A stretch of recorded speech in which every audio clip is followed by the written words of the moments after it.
O castelo de Hohenzollern, nos Alpes suíços, o lar ancestral de uma das dinastias mais antigas da Alemanha. Aqui viveu uma casa real cuja história data de 950 anos atrás. Ainda hoje existem quase 100 príncipes e princesas que pertencem à dinastia Hohenzollern, que já produziu governantes, reis e kaiseres alemães.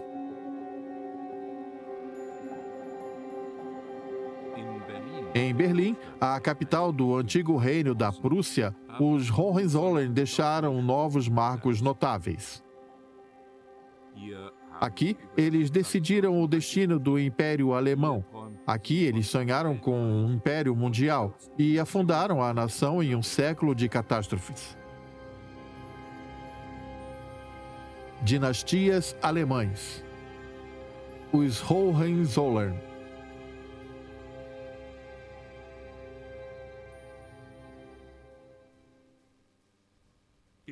Em agosto de 2011, Potsdam, uma cidade vizinha de Berlim, tornou-se palco de um evento que chamou a atenção de toda a Alemanha.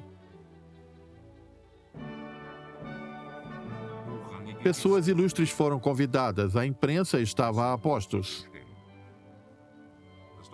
As redes de televisão alemãs transmitiram ao vivo. O evento era o casamento do príncipe Georg Friedrich da Prússia, o atual chefe da antiga família real. Estávamos um pouco hesitantes em televisionar o nosso casamento. Eu sei desde a infância que a Prússia é um tópico polêmico, assim como eu já vi pessoas que homenageiam e honram meus ancestrais e a Prússia como um todo. Também existem pessoas que adotam uma postura mais crítica. Afinal, é o trineto do último Kaiser da Alemanha que está sendo homenageado aqui. Entre as celebridades, há representantes das famílias da aristocracia alemã, pessoas famosas e representantes das famílias reais europeias.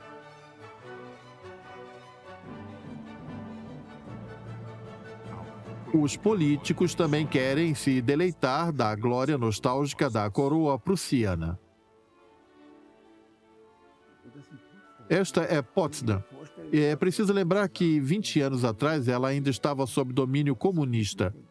Na antiga Alemanha Oriental, era inconcebível que algo dessa natureza ocorresse, que a presença da Casa da Prússia pudesse ser trazida de volta ao nosso imaginário, que ela ainda existe e continuará existindo. A noiva também é da nobreza. A princesa Sophie, da Casa de Eisenberg. No entanto, junto com a alegria da pompa e do glamour, há também críticas que recordam dos legados menos glamurosos da Prússia. A Prússia é enxergada como um misto de sentimentos pelos historiadores e pela população geral. Existem associações prussianas e entusiastas da Prússia, bem como uma oposição igualmente ferrenha. Isso tudo está relacionado à natureza dúplice da Prússia. Essa duplicidade é de responsabilidade de famosos representantes da Casa de Hohenzollern. Friedrich o Grande foi quem transformou a Prússia em uma grande potência. O preço disso, 3 guerras devastadoras que custavam centenas de milhares de vidas. Wilhelm I também foi à guerra. A Prússia se opôs à França. O Império Alemão nasceu às custas dos franceses, tendo William como seu Kaiser. Seu neto trabalhou pela dominação do mundo. Diferente de qualquer outro monarca alemão, William II foi derrotado em meio ao som de trombetas e tambores. Com o fim da Primeira Guerra Mundial, a nação se rebelou e protestou contra os governantes por formas de uma república que ruiu, depois de apenas 14 anos dando início à ditadura nazista. Após a derrota na Segunda Guerra Mundial, mais de 12 milhões de pessoas perderam seus lares. Entre eles estavam os membros da Casa da Prússia. Após 1945, com a fuga da família rumo ao Ocidente e o colapso do país inteiro, tivemos a queda de fato da dinastia que esteve durante 950 anos no poder da Alemanha e 500 anos no poder da Prússia. Hoje, os membros da família vivem como qualquer outro cidadão. Porém, com uma tradição e heranças completamente diferentes. Bloß mit einer natürlich ganz anderen Tradition.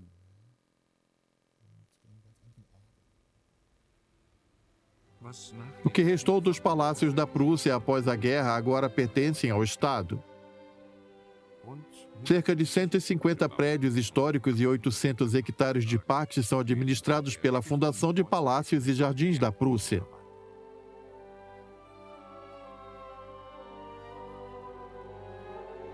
Somente o castelo de Hohenzollern, nos Alpes suíços, ainda é de propriedade da família. O príncipe Georg Friedrich é o atual responsável pelo castelo. Desde jovem, ele teve de lidar com a história de seus ancestrais. Você é um príncipe? Você tem uma coroa? Você tem um castelo? Essas perguntas sempre me geravam a impressão de que eu não era normal, e isso me causava incômodo, pois eu sempre quis ser normal e também o mais discreto possível. Eu sou, por definição, uma pessoa de interesse público. E isso eu não posso negar. Eu sou herdeiro do meu avô, do meu bisavô, o príncipe herdeiro da Alemanha, e também o meu trisavô, o Kaiser Wilhelm II, que todos já conhecem, e daí vem a expressão pessoa de interesse público. O castelo nos Alpes suíços é o cartão postal da família. A história da dinastia Hohenzollern teve início aqui no século XI, inicialmente figurando nos registros como Burkhard von Zoller. No início do século XIII, a família se separou devido à divisão da herança na Casa Real de Hohenzollern e na Casa Real da Prússia, cujos negócios são atualmente chefiados pelo príncipe Georg Friedrich. Durante séculos não existiu nenhuma conexão dinástica sobre essas duas linhas, mas hoje elas seguem juntas como uma família. O castelo de Hohenzollern é um empreendimento conjunto com nossas famílias, o que por si só cria muitos laços entre nós. Em nossas reuniões regulares, planejamos o que será feito com o castelo e eventos que serão realizados aqui. O príncipe dos Hohenzollern sempre esteve presente nesses eventos no decorrer da história, e essa parceria amigável ainda persiste com o atual príncipe Karl Friedrich. Karl Friedrich é o chefe da família real dos Hohenzollern. Seus ancestrais governavam Sigmaringen na Suábia até 1849. Atualmente, seu trabalho é cuidar da propriedade e manter a família unida.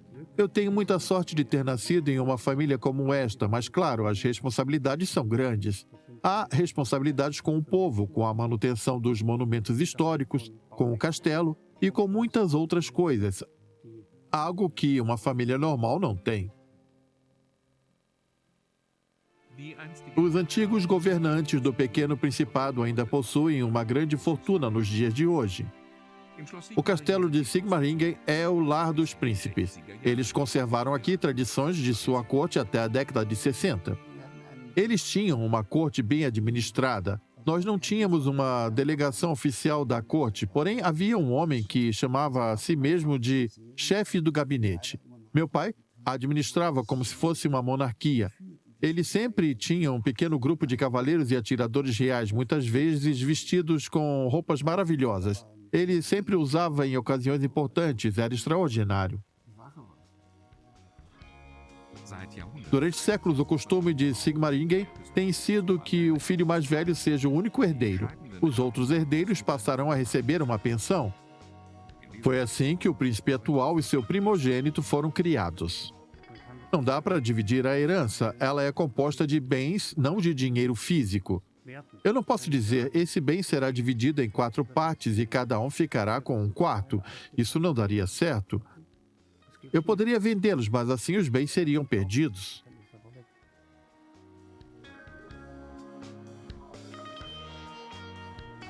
Meu pai disse a mim, você está preparado para esse estilo de vida? E quando se concorda com isso, espera-se que você passe a viver da maneira que foi determinada. O príncipe Karl Friedrich também herdou 1/3 do castelo de Hohenzollern de seu pai. A maior parte dele pertence à linha da Prússia. Porém, diferente do príncipe dos Hohenzollern, o príncipe da Prússia não pôde contar com os conselhos do seu pai. Infelizmente, não conhecia o meu pai. Ele morreu quando eu ainda tinha 1 ano de idade. Ele estava no exército alemão como um aspirante a tenente na reserva e sofreu um acidente sério que o deixou gravemente ferido. É um sentimento estranho perceber que hoje sou mais velho do que meu pai jamais foi.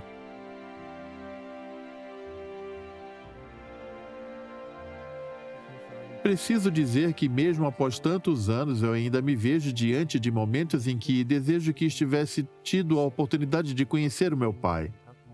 Se eu o conhecesse, eu poderia pedir conselhos a ele, o que tornaria tudo mais fácil. Nesse aspecto, eu sinto muito mais a falta dele do que eu sentiria no passado. Ao invés disso, os conselhos vieram do seu avô, o príncipe Louis Ferdinand.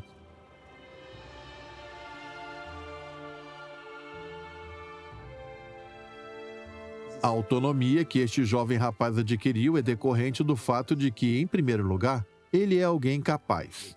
Ele tem grandes capacidades intelectuais. Ele também teve um avô sábio e bondoso que o guiou sem tentar tomar o lugar do seu pai. O príncipe Louis Ferdinand cresceu no coração da monarquia. Em consonância com seu status, o neto do último Kaiser casou-se em 1938 com uma grã-duquesa da família imperial russa. Em 1951, Luís Ferdinand tornou-se chefe da Casa da Prússia. Ele não se opôs à República Federativa e disse apenas que, se o povo quisesse um novo Kaiser, ele estaria pronto. Entretanto, ele ficou sendo governante apenas por sua própria família. O tio Lulu sempre foi bondoso e amigável. No castelo havia eventos, festas e, às vezes, lamentavelmente, funerais. Ele sempre estava por lá e era bastante receptivo. Ele tinha um enorme talento com música, fazia concertos maravilhosos e compunha canções. E, ocasionalmente, ele reunia sua corte como nos velhos tempos. Ele agia com naturalidade quando era chamado de Sua Alteza Real. Ninguém o questionava. Aquilo não era estranho para ele, a postura dele refletia aquilo. No entanto, para mim, ele ainda era um avô comum. Porém, o avô tinha um problema. Havia 2 esqueletos em seu armário, ou melhor, corpos em um porão. Até 1991, os caixões de 2 reis da Prússia estavam guardados no castelo de Hohenzollern. Pouco antes do fim da Segunda Guerra Mundial, os restos de Friedrich Wilhelm I e Friedrich o Grande foram levados para o Ocidente. Meu irmão atuou como testemunha da família, pois os prussianos não puderam ir. Foi ele quem viu os restos mortais de Friedrich o Grande. O uniforme dele ainda tinha a cor azul da Prússia. Ele também disse que ele tinha, como já sabemos atualmente, baixa estatura, um nariz proeminente e a boca bastante torta, o que foi causado por um derrame. Havia também uma máscara funerária na qual podemos ver o rosto dele. Foi bastante chocante imaginar que aquele era Friedrich o Grande, uma figura histórica. Eles morreram há muito tempo, mas isso ainda me dá calafrios. Em agosto de 1991, esses 2 lendários ancestrais da família prussiana partiram rumo à sua jornada final. Eles foram escoltados pelo exército alemão, o que gerou críticas, e viajaram em um trem particular até Potsdam, o que se tornou possível devido à unificação recente. Porém, o enterro dos caixões prussianos foi controverso. Algumas semanas antes, após decidirem reinstalar Berlim como capital da Alemanha novamente, a repatriação feita na presença do chanceler Helmut Kohl causou temores do ressurgimento da nobreza na Alemanha. Eu ainda recordo de estar viajando com a minha família em carros e ônibus, acompanhando os caixões e da população se aproximando das janelas. É claro que, entre eles, havia também alguns manifestantes disfarçados. Eu me lembro que estava circulando um retrato de Friedrich o Grande com um esqueleto. Foi algo que ganhou uma repercussão, e eu considerava isso um pouco sinistro. Não foi assim que Friedrich o Grande imaginou seu funeral. Ele queria ser enterrado sem pompa, esplendor ou cerimônia. A glória da velha monarquia ainda brilha. Mesmo após 3 séculos, o fascínio pelos reis da Prússia parece não ter sido abalado. Atualmente, o túmulo do antigo rei se tornou uma atração turística. Ele era um gênio em muitos aspectos, porém a genialidade é perigosa em um monarca. Ele tinha uma genialidade em si, assim como outros monarcas da Prússia também tinham genialidade em excesso. Eles acabaram sendo vítimas do próprio talento. A partir de 1415, os Hohenzollern foram os governantes de Brandesburgo. A ascensão da casa começou no século XVII, com o grande eleitor Friedrich Wilhelm da Prússia. Seu filho Friedrich foi coroado como primeiro rei da Prússia em 1701. Friedrich Wilhelm I chegou ao poder em 1713. Seu exército formidável fez com que ele conquistasse a alcunha de rei-soldado. Ele era conhecido como rei-soldado, porém ele nunca foi à guerra. Ele sabia que um exército era vantajoso para fortalecer a diplomacia, para dar poder a ele, e, se necessário, para defendê-lo. E também ao seu país. Aquela era uma época de conflitos, era um período de guerra de sucessão espanhola. Ela repercutiu por toda a Europa, tendo a Áustria e a Inglaterra de um lado e a França e a Espanha do outro. Esse evento moldou o mundo moderno e a pobre Prússia, governada pelo rei-soldado, ficou sem vantagem e por não ter participado dela. O exército chegava a custar até 80% da arrecadação do Estado. Para compensar, o rei-soldado economizava bastante. Prédios cerimoniais passaram por uma conversão, como o magnífico prédio do Arsenal da Artilharia de Berlim, e um grande custo para os seus súditos. Suas reformas também não pouparam a nobreza. Essa foi a abordagem do seu governo, manter a economia e o Estado estável e os cofres cheios. Ele escreveu um testamento político ao seu amado filho, mas não tão amado sucessor, Friedrich, estabelecendo normas de governança política que hoje ainda estão em vigor. Em primeiro falou sobre o dinheiro e de como deveria ser bem administrado e disse que a economia não podia ser tirada do seu equilíbrio em troca de investimentos em coisas como eurobonds. Ele aconselhou economizar com a contabilidade e auditoria e nos conselhos civis. Ele deveria ser usado de forma necessária na aristocracia para ascender à carreira administrativa, mas a capacidade de se fazer alguma coisa. O rei-soldado deu um fim ao regime feudal. Mas é claro, assim como outros governantes, ele era um pouco psicopata. O poder não fez surgir o que de melhor havia nele, mas também fez surgir o seu pior, como é de costume, em outras palavras, sua megalomania. Seu erudito filho, Friedrich, posteriormente alcunhado de O Grande, sofreu muito com a megalomania do seu pai. O rei-soldado queria erradicar as fantasias artísticas e filósofas do filho. Ele puniu brutalmente o seu herdeiro quando ele tentou fugir da tirania do pai. O rei executou Hans Hermann como Van Kate, o amigo que ajudou a tentativa de fuga do seu filho diante do próprio Friedrich. O fato de que Friedrich o Grande ter se tornado uma pessoa tão insensível certamente foi culpa do seu pai, que era muito brutal e espancava o filho, destruindo assim a alma bondosa e pobre do garoto. O alívio veio em 1740 com a morte do pai. O herdeiro oprimido do rei transformou-se em um general frio e calculista. Ele se aproveitou dos exércitos do seu pai, ele enfrentou os poderosos Habsburgo e invadiu a província austríaca da Silésia. Após 3 longos anos de guerra, ao longo de 2 décadas de sua conquista, finalmente teve êxito. Não houve apenas as consequências imediatas da guerra, mas também a profunda crise que acompanhou no país, como a escassez e a pobreza. Isso não o incomodava muito. A conquista da Silésia foi um passo crucial para que Brandesburgo, Prússia, se tornasse uma potência europeia, em contraparte à pobre Prússia de outrora. Coberta de areia e pinheiros, hoje uma província rica trazia consigo a esperança da Silésia, que era uma província também rica. Ele queria se sentar à mesa com os poderosos e foi isso que ele fez. Seus êxitos militares deram a ele o título de Friedrich o Grande. Wolfgang von Goethe disse que é tudo isso que eles dizem. Muitos outros não gostavam de Friedrich, mas ainda hoje é uma figura controversa.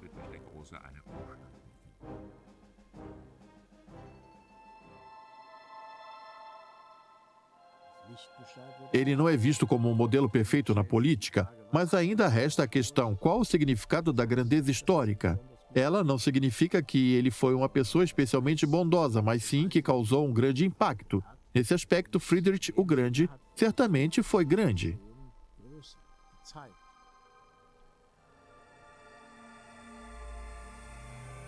Ele incentivou a ciência, economia, educação, justiça e cultura. Mas o governante, que era um grande apreciador da beleza, levou uma vida reclusa. Ele construiu nos arredores de Potsdam uma residência de verão, o Palácio de Sanssouci. O projeto, que é hoje um patrimônio da humanidade, foi feito por ele próprio. Friedrich escrevia, filosofava, compunha e tocava até concertos de flauta. Esse talento musical parece estar nos genes dos Hohenzollern.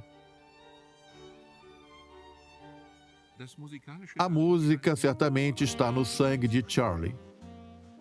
Por trás desse pseudônimo está Carl Friedrich, o príncipe dos Hohenzollern e líder da banda, chamada Charlie e os Jive Mates. Hoje eles estão fazendo a passagem de som no Teatro do Príncipe Regente em Munique para um concerto beneficente no qual o príncipe de Schaumburg-Lippe também participará.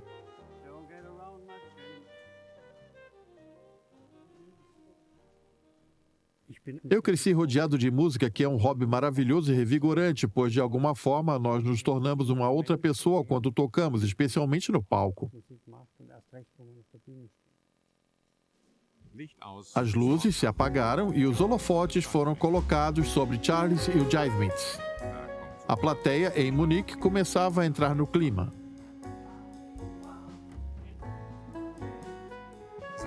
Seus maiores fãs estão na primeira fila. Sua esposa, Katharina, nunca perde uma apresentação. Ele não é um príncipe estranho. Ele não é arrogante. Ele é um grande músico. Ele não toca apenas saxofone, ele também canta, compõe e toca violão muito bem. Ele é um profissional.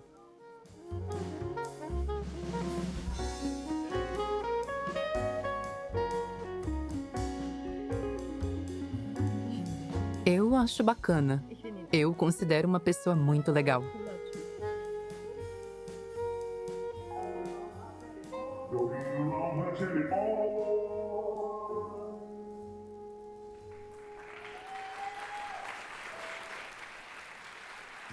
Os dois estão casados há 2 anos. Esse é o segundo casamento do príncipe.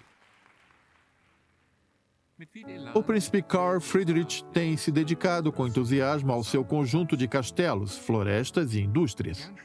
A peça central do império da família é a siderúrgica Zollern, uma das empresas mais antigas da Alemanha, tendo metade dela pertencente ao príncipe. A fábrica de processamento de ferro começou a operar há mais de 300 anos e faz parte da indústria siderúrgica atual. Ela é uma das maiores empregadoras da região, com mais de 1.700 funcionários. O povo tem orgulho do príncipe que vive aqui em Sigmaringen e é visto como um dos nós. Os moradores locais enxergam essa empresa como um porto seguro em meio a um mundo turbulento. É uma empresa que vem sobrevivendo há 302 anos e que já demonstrou sua capacidade de suportar turbulências. E, de fato, houve tempos turbulentos na década de 70. A crise de aço e a má administração levaram a empresa à beira da falência. Mais de 1.000 empregos estavam correndo risco. Meu pai disse à época que ele não acreditava que seus funcionários conseguiriam lidar com aquilo, pois eles trabalharam na empresa por gerações e que suas identidades estavam associadas a ela. Eles então venderam muitas propriedades, áreas florestais, investimentos e afins para manter a empresa de pé.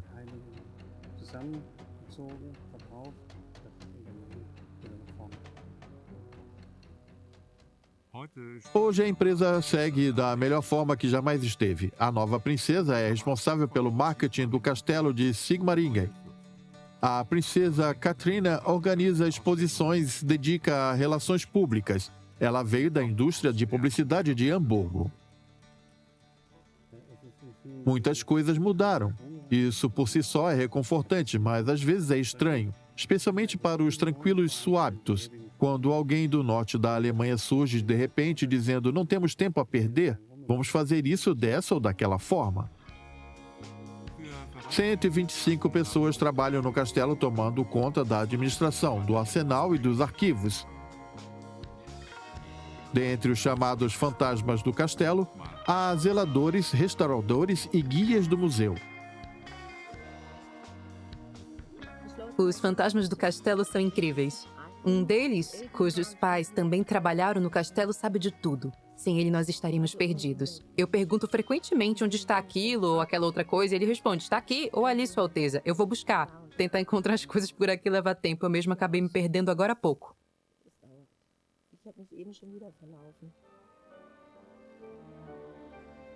O castelo de Sigmaringen tem mais de 450 salas que foram o lar dos príncipes de Hohenzollern por séculos.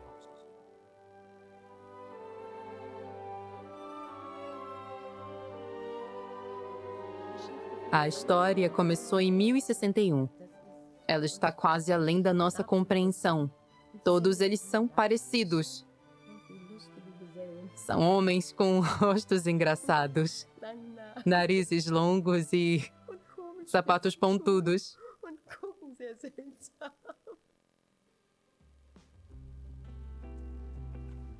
Para a comemoração do 950º aniversário da Casa de Verão de 2011, o príncipe e a princesa convidaram a família e amigos. A Galeria Portuguesa do Castelo recebeu todos esses grandes nomes. O banquete contou com um menu de pratos históricos.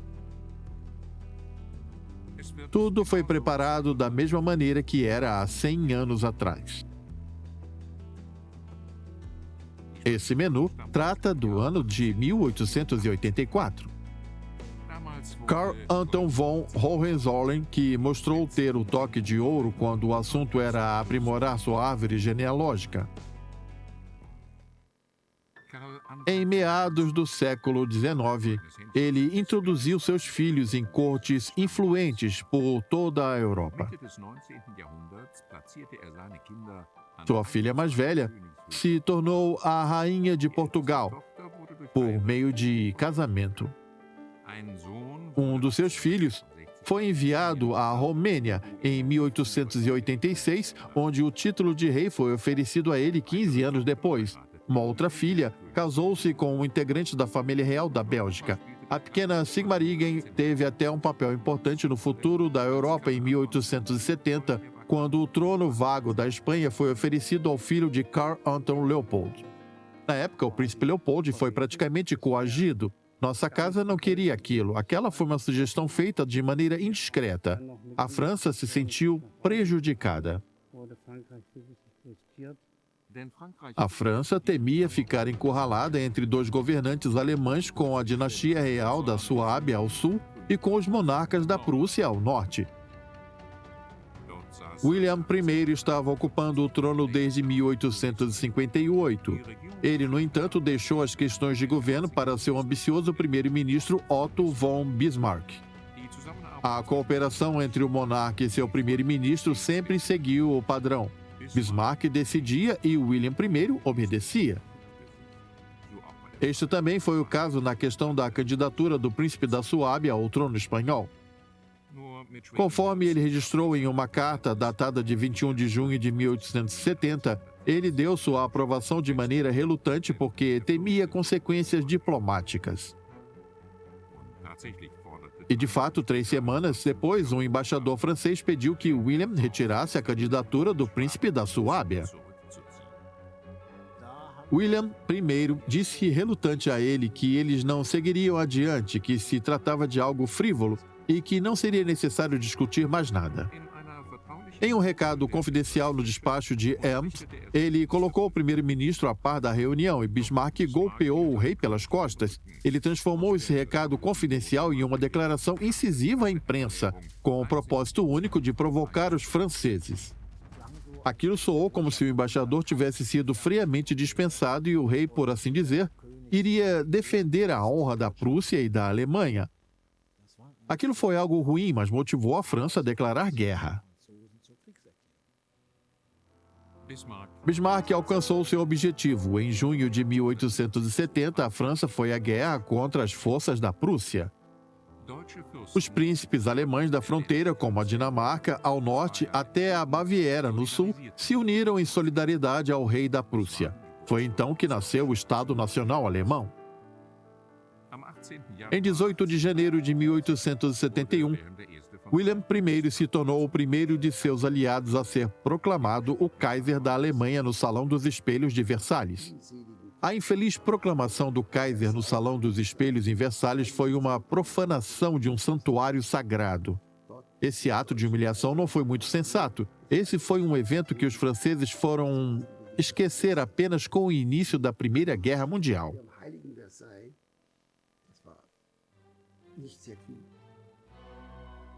O Império Alemão trouxe paz à Alemanha junto com a prosperidade econômica e reformas sociais com a criação de um sistema de seguridade social, que fez aumentar a popularidade da família do Kaiser. O neto de Wilhelm I chegou ao poder em 1888. Wilhelm II queria liderar os alemães rumo a uma era gloriosa, segundo proclamou no início do seu reinado. Ele queria, claro, transformar a Alemanha em uma grande potência mundial. Por conta de ser um estado bastante militarista, esse aspecto permeou todas as áreas de cultura da vida. Se você fosse um homem que não estivesse no exército, mesmo que essa não fosse sua aptidão, você não tinha uma carreira. Seu militarismo, sua retenção do poder imperial e sua predileção por entradas triunfais não agradavam a todos os alemães. É verdade que o Kaiser não era muito popular. Esse vício por grandeza, pela necessidade e desejo de se provar, sua adicção por poder e também sua aparência, incluindo as suas vestimentas, eram todos sinais de uma profunda insegurança. Ele tentou minimizar suas inseguranças e sua falta de assertividade, porém a sua atuação tinha sido baseada em políticas realistas e sistemáticas. Seu estilo de reinar se tornou imprevisível para muitos governantes da elite política. Ele era um homem muito difícil de ser controlado, até por ele mesmo, e ninguém foi capaz de controlá-lo. Os conselheiros da corte tentaram por diversas vezes, mas não conseguiram. Wilhelm era favorável à expansão militar, especialmente no mar. Seu lema era: "Nosso futuro está nas águas". Ele queria impressionar o mundo com o seu poderio naval. Ele tinha muito fascínio, e com muitos alemães da época, pela tecnologia, especialmente na área naval. Ele queria ser o rei do mar da Alemanha, assim como Friedrich foi o rei soldado. Sua jornada imperial em busca de poder foi vista como uma provocação pelo poderio marítimo da Inglaterra. No início do século XX, o Império Alemão tinha pouquíssimos aliados, restando somente a Áustria ao seu lado. Quando o herdeiro do trono austríaco foi assassinado na Sérvia, uma crise na política europeia eclodiu. Em Berlim, a situação saiu de controle. Wilhelm apoiava a Áustria incondicionalmente e seus generais estavam com ele. Em uma emergência, eles poderiam enfrentar toda a Europa. Havia um grande acidente esperando para acontecer aqui no cruzamento central da Europa, e Wilhelm II foi uma das causas. Não havia um governo imperial sério capaz de controlar o exército, o que foi um enorme erro, visto que todas as políticas estrangeiras de segurança convergiam na figura dele. Ele era o único capaz de ter, e era necessário que ele tivesse um discernimento sobre o assunto.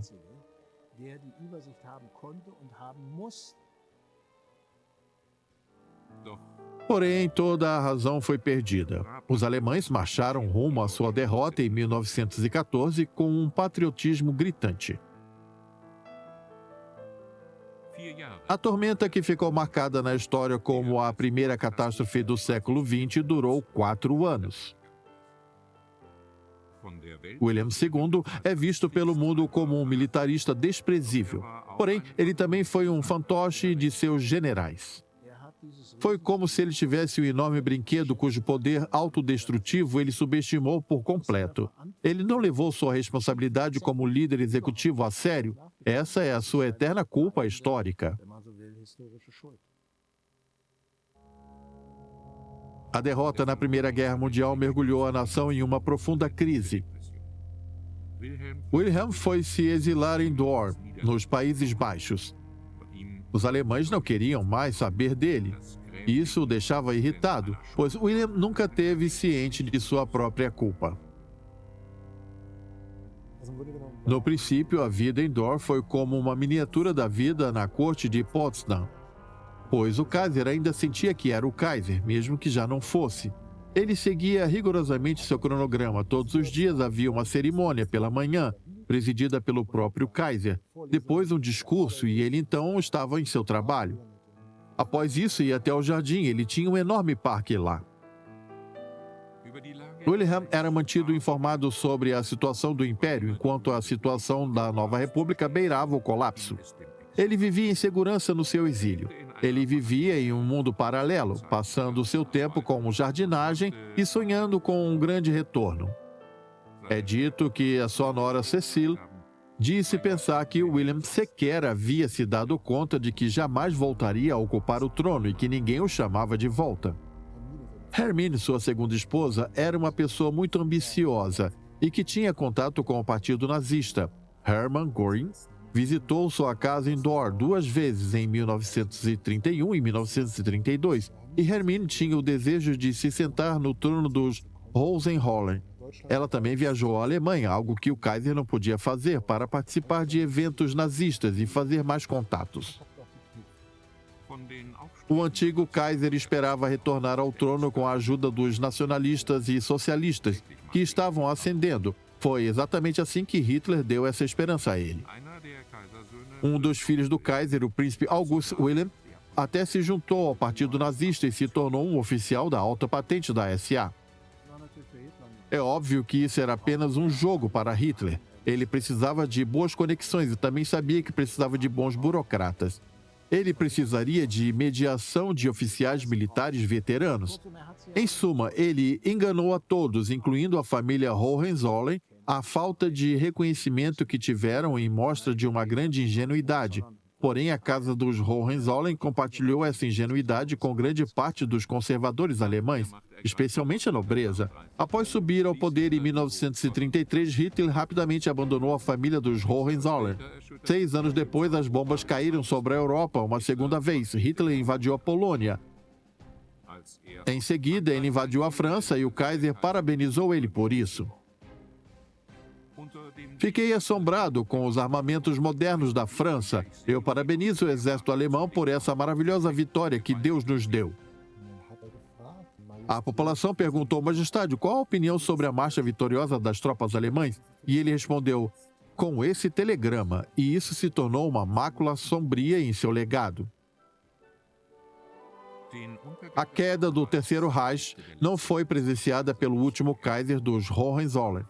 No dia 4 de junho de 1941, Wilhelm II morreu no exílio dos Países Baixos. O último Kaiser alemão e rei da Prússia deixou um legado tortuoso para seus descendentes. A Prússia sempre foi tomada pelo militarismo e pela obediência, mas também naturalmente pela arte, cultura e ciência. No entanto, a avidez do Kaiser no tocante a guerras e a marca do qual os alemães têm hoje na ciência, quando se fala da Prússia, nem sempre, mas com bastante frequência.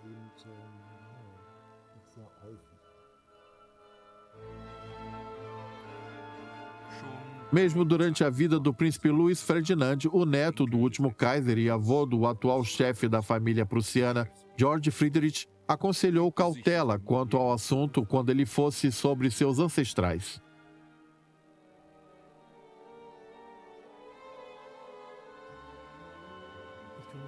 Eu sempre encontro dificuldades em lidar com as figuras históricas dos meus ancestrais, mas devo dizer que meu avô certamente foi uma figura exemplar. Ele pertenceu à resistência política, por sua vez também incluía a resistência militar às regiões próximas a Stauffenberg. Para mim, o fato de ele ter vivido durante o século XX com todos os seus altos e baixos, enquanto precisou lidar com a perda de seus 2 filhos e da esposa, mantendo sempre a cabeça erguida, é com certeza o que cria uma figura exemplar a ser seguida. O avô tornou seu neto o único herdeiro de todos os bens remanescentes de seu sucessor como chefe da casa, pois seus 3 filhos haviam contraído casamentos não dinásticos. Quando Luiz Ferdinand morreu em 1994, o príncipe George Friedrich assumiu a posição aos 18 anos. Foi um momento importantíssimo para mim. Tenho certeza que ele teria achado o mesmo. É por isso que, em um momento durante uma das nossas reuniões, ele disse: "Deixe-me fazer uma pergunta séria, George. Você está ciente de que pode acontecer com você?" Com uma expressão séria, é algo que eu nunca vou esquecer. Representar a casa, administrar o patrimônio remanescente e exercer o poder de dar instruções em assuntos familiares não são tarefas fáceis para alguém com 18 anos. Seus tios viram uma deixa. Os tios tiveram de fazer uma declaração por escrito após terem firmado casamentos não dinásticos. Eles concordaram por escrito que estariam renunciando. Foi isso que fizeram. Mesmo assim, eles processaram o jovem chefe da família. Eu acho isso muito triste. George está indo bem. Esses ataques de seus tios mal intencionados devem ser um fardo pesado para ele. O legado ancestral ainda está sob disputa, entretanto, ninguém pode discordar da posição do príncipe George Friedrich como chefe da família, mesmo que ele não tenha recursos financeiros para voltar a arcar com a manutenção do seu lar ancestral. O castelo precisa ser autossuficiente. O príncipe e a princesa visitaram a Suábia regularmente. George Friedrich e Sophie ganharam a vida trabalhando como consultores administrativos e ele tem em Rostock e ela em Berlim. É um verdadeiro desafio. Nós trabalhamos apenas 4 dias por semana, por isso temos um dia livre, além de nossos empregados serem flexíveis. Mesmo assim, ainda é difícil, pois precisamos nos encontrar com muitas pessoas e o príncipe George leva seus deveres muito a sério.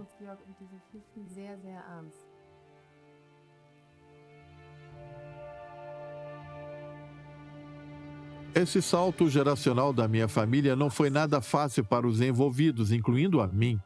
Porém, devo dizer que não teria conseguido administrar tudo isso sem o enorme apoio dos meus amigos, daqueles que me ajudaram profissionalmente, daqueles que me aconselharam judicialmente, especialmente da minha família. Ele é grato, em particular, ao apoio da família Hohenzollern da Sigmaringen. O meu papel, de certa forma, envolve cuidar dele, observá-lo e ajudá-lo quando ele precisar. É uma amizade verdadeira. Nós temos uma relação como a de um tio e um sobrinho. E meu pai gostava bastante dele. Eles tinham um bom relacionamento, nós somos uma família e é assim que nós nos fortaleceremos. Os tios mal-intencionados não foram convidados para o casamento do príncipe George Friedrich e sua princesa Sophie. Toda a família de Sigmaringen compareceu. Seu tio e amigo Johann George foi uma das testemunhas. A casa dos Hohenzollern, 2 famílias, uma dinastia. É uma tradição incrivelmente longeva. São 2 famílias que atravessaram os séculos com os seus valores e tradições até os dias atuais. E essa é uma de nossas esperanças para o futuro, que um dia nossa família e o nosso espírito, que sobreviveram durante tantos séculos, não serão lembrados apenas por um nome.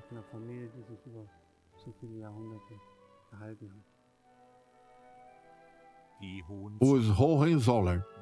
Eles marcaram a história da Alemanha como nenhuma outra dinastia marcou.